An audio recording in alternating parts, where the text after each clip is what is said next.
Улсын их хурлын дарга эрхэм гишүүдээ Монгол Улсын их хурлын чуулганы хурлааны дэгийн тухай хуулийн 112-1 заасны дагуу хүнс хөдөө аж ахуй хөнгөн салбарын цаг үеийн ажлын мэдээллийг та бүхэнд танилцуулж байна. Хүнс хөдөө аж ахуйн үйлдвэрлэл түүхэд бэлтгэн нийлүүлэлт худалдаа үүсгэний салбар манай улсын хөгжлийн бүхий л үе шатанд нийгмийн эдийн засагт голлох байр суурь эзэлж ирсэн. Тухайлбал 2024 оны байдлаар тус салбар дотоодын нийт бүтээгдэхүүний 31.7%, экспортын орлогын 5%-ийг бүрдүүлж байгаа бол нийт ажил хүчний 45.3% нь хөдөө аж ахуйн салбарт ажиллаж, орон нутгийн эдийн засгийн 85%-ийг эзэлж байна. Зөвхөн мал аж ахуйн салбарт гэхэд 308,700 малчин ажиллаж хөдөлмөрлөж байгаа нь хөдөлмөр эрхэлдэг 4 хүн тутмын нэг нь болж байна. Тийм ч учраас салбарын ач холбогдол нийгмийн эдийн засагт үзүүлэх нөлөөллийг харгалзан Монгол Улсын их хурл, Монгол Улсын ерөнхийлөгч, засгийн газар үндэсний эдийн засгийг хамгаалж төр хувийн хвшлийн түншлэлийг бэхжүүлж хүн амаа аюулгүй баталгаат хүнсээр хангадаг экспортлогч орн болох бодлого зорилтыг дэвшүүлэн ажиллаж байна. Үүнийг хүрээнд хамтран ажиллагч түнш орнуудтай худалдааны таатай нөхцөлийг бүрдүүлэн гадаад худалдааг тэлэх, хөдөө аж ахуйн үйлдвэрлэл худалдаа үйлчилгээний салбарын хөгжлийг хурцсах гэж чиглэсэн олон арга хэмжээг сүүлийн жилүүдэд авч хэрэгжүүлж ирсэн. Түүнчлэн Монгол Улсын ерөнхийлөгч хүнсний хувьсгал, цагаан алт үндэсний хөдөлгөөнийг, засгийн газар шинэ хоршоо хөдөлгөөнийг Атар 4 газар тариалангийн доктортой хөгжлийн аяныг санаачлан амжилттай хэрэгжүүлж байгаа нь иргэд аж ахуйн нэгжийн ажил, амьдрал, улсын хөгжилд бодиттой хөнөмөр оруулсан томоохон үр дүнтэй ажил болсныг онцлон тэмдэглэе. Эрхэм гишүүдээ та бүхэн мал аж ахуй газар тариалан хүнсний болон хөнгөн үйлдвэрийн салбарын үр дүн бэлтгэх тоо мэдээллийг товч танилцуулъя. Мал аж ахуйн үйлдвэрлэлийн талаар мал тоолгын 2024 оны жилийн эцсийн дүнгээр Монгол улсын хэмжээнд 57.6 сая тонн мал тоологдсон. 2025 оны 6 дугаар сарын 19-ний байдлаар 19 сая төл мал хүлээн авч төл боожилт 98.6%-тай байна. За бод балын төлөлт бол үргэлжилж байна. Урьдчилсан төлбөр энэ онд 20 орчим сая төл хүлээн авч мал сүргийн тоо 77.6 сая, хонин толгой шилжүүлснээр 110 сая толгойд хүрч мал аж ахуйн салбар төсөл гарахаар байгаа хэдий ч бэлчээрийн даацаас 25 сая хонин толгоогоор хэтрэх төлөвтэй байна. Ийм орон нутагт хийсэн судалгааны дүн үндэслэн хөдөө аж ахуйн салбарын 2025-аас 26 оны өвөлжилт хавар жилтийн бэлтгэл ажлыг хангах асуудлыг оновчтой зохион байгуулах, мал бахны бэлтгэлийг идэвхжүүлэх, гадаад зах зээлийн орчныг өргөхөх, дотоодын бэлтгэлийг нэмэгдүүлэх зэрэг арга хэмжээг авч ажиллаж байна. Мал эмнэлгийн хаврын үйлчилгээ арга хэмжээнд давхарцсан тоогоор нийт 60 сая толгой мал хамруулахаас 58.4 сая толгой мал хамруулж гүйцэтгэл 97%-тай байна. Гоц халдвар төвчнөөс урьдчилан сэргийлэх дархлаажуулалтад 46.2 сая толгой мал, шүлхийн өвчнөөс урьдчилан сэргийлэх хаврын дархлаажуулалтад 4.2 сая толгой малыг хамруулж гоц халдвар төвчний голомтын тоог 49%-аар, халдвар гаралтыг үнэх орны мөн үеийнхээс 98%-аар бууруулсан зүйлтэй байна.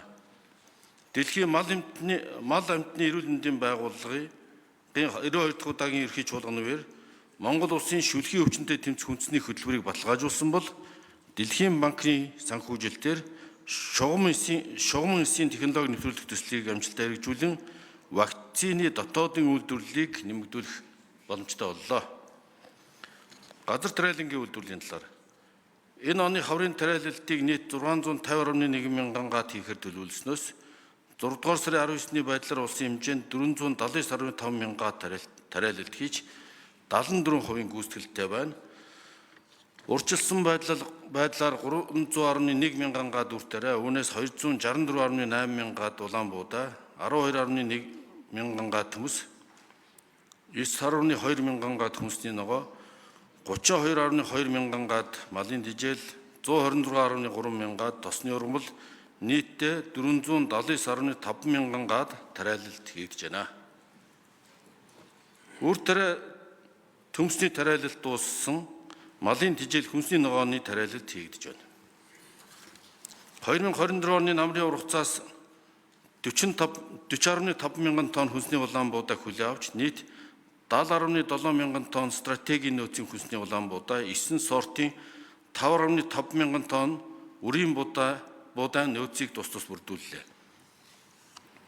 Засгийн газар санаачлан хэрэгжүүлж байгаа Атар 4 тариалангийн доктортой хөгжлийн аяны хүрээнд тариалангийн талбай хөрсний үржил шимийг хамгаалах зорилгоор улсын төсвийн 9.7 тэрбум төгрөгийн хөрөнгө оруулалтаар 361.2 мянган ширхэг бетон чонг нийлүүлж төр хувийн хөвшлийн түншлэлийн хүрээнд 80 мянган га тариалангийн талбайг хашаажуулах ажлыг хийж гүйцэтгээд байна.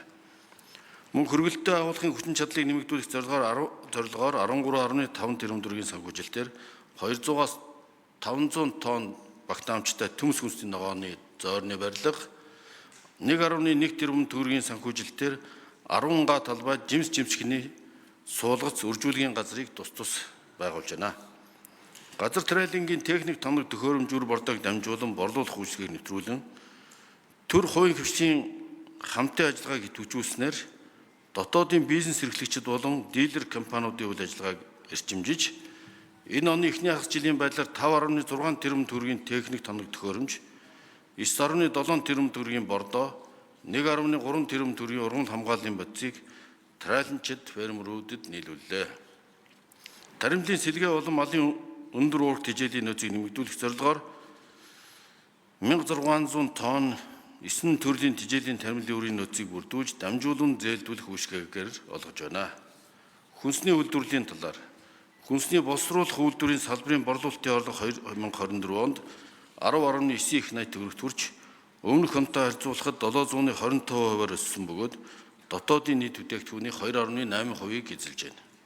Улсын хэмжээнд 17 аймгийн 25 сумд хоногт 904 тонн сүү боловсруулах хүчин чадал бүхий 88 үйлдвэр цех болон сүү хүлээ авах 82 хөргөлтийн төвөл ажиллагаа явуулж байгаа бөгөөд суурлагдсан хүчин чадлын 50% ашиглаж 150.3 сая литр сүүн бүтээгдэхүүнийг үйлдвэрийн аргаар боловсруулсан байна.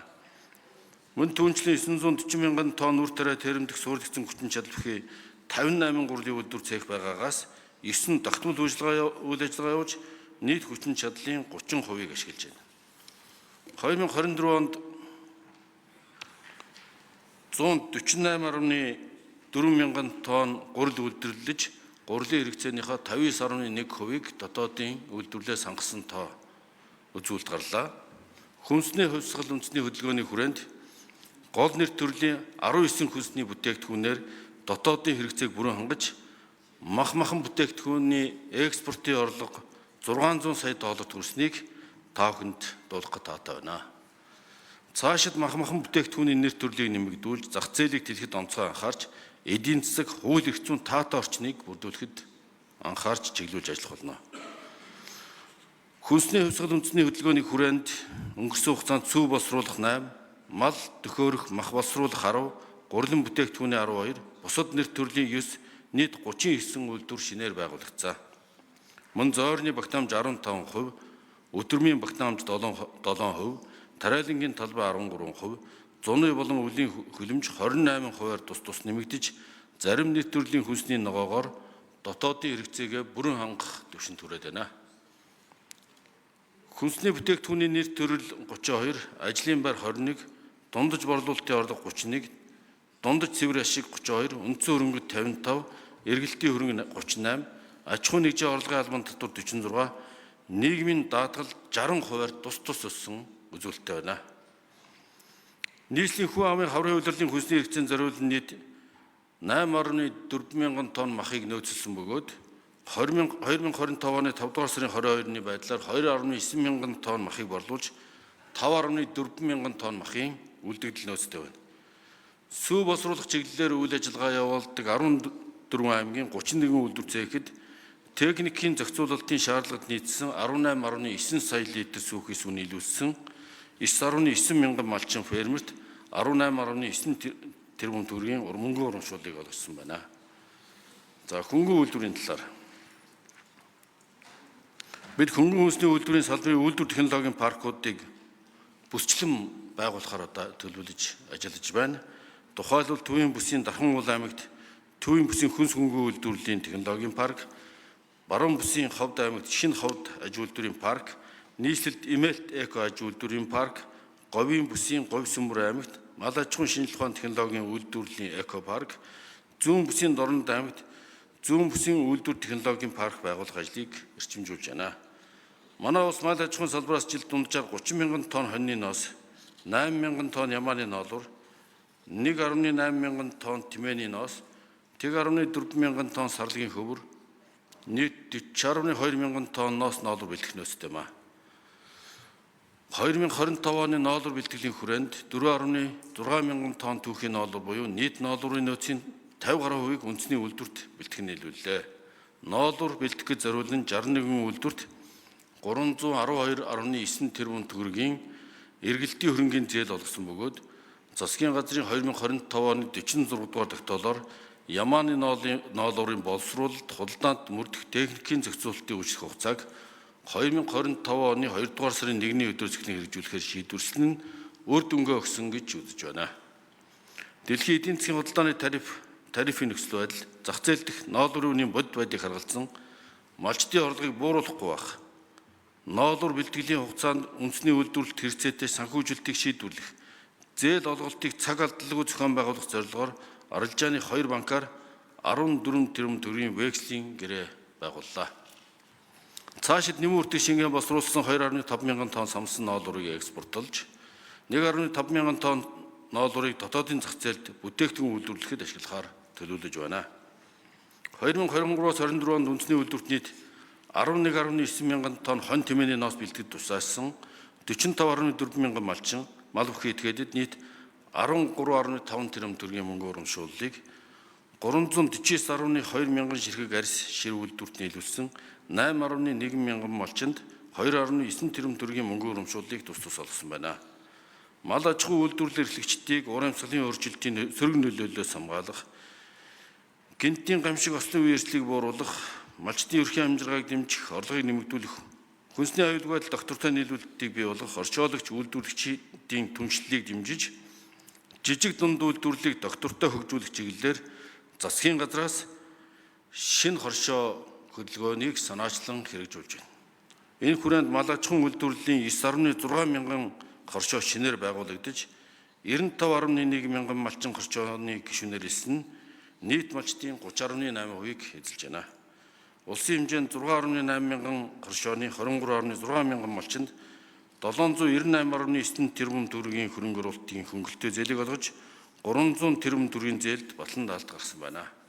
Мөн жижиг дунд үйлдвэрийг хөгжүүлэх санд 2024-өөс 2025 онд 57.4 тэрбум төгрөгийг эргэн төлрүүлсэн бөгөөд нийт 395 төсөлд 55.9 тэрбум төгрөгийн зээл олгож 1083 ажлын байрыг шинээр бий болгосон. Их хурлын эрхэм гишүүдээ, хүн сэдвийн аж ахуй үйлдвэрийн салбар цаашид анхаарах асуудлын талаар танилцуулъя. Нэгдүгээр, хөдөө аж ахуйн салбарын хууль эрхцэн орчныг боловсронгуулж, салбарын бүтэц зохион байгуулалтыг оновчтой зохион байгуулж, бүтээмж үр ашгийг дээшлүүлж зардлыг бууруулах. Хоёрдугаар, дуур амьсгалын өөрчлөлт, цөлжилттэй тэмцэж, ногоон хөгжлийг дэмжсэн дэвшилтэт технологи инновацид суурилсан мал аж ахуй газар тариалангийн үйлдвэрлэлийг хөгжүүлэх.